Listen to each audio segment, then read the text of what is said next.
xildhibaanada golaha wakiilada Somaliland ayaa kalfadhi ka yeeshay isla markaasina ka dooday xeerka degmooyinka iyo gobolada ee Somaliland sida uu nooga ogayo warkani Naasir Talasame.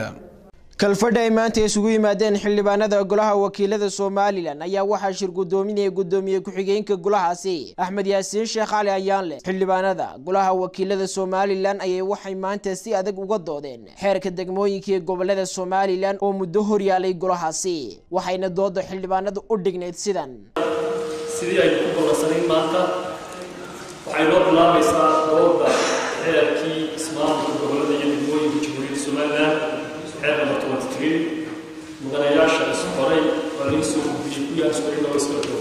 المجال ملح قبره مثلاً بودويني وعاصمة قبر كدامرة سيلة وعاصمة قبر كاي سلل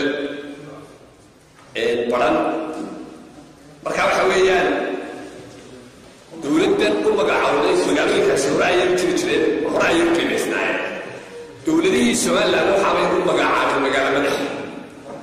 إسلام كان قبل ده بيدا وحكوا تشيل توا كم بداية. وقال لي قبيل لي بكمل قيمة وأنا كذي أنا كلام معي.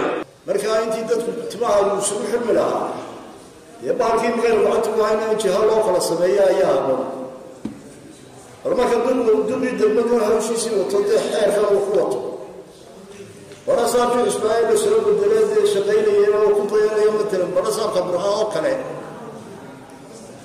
أنت وأنا صار خبرها وحق ولا هي الشرع المسلمين. أيود وأنا صار خبرها حساب طمية. مركب مامور القسم يا شلي وبالحال في أنت أمين قبلهم. إيش شغالي كنت الملك الدواء يا أبو. كل حد.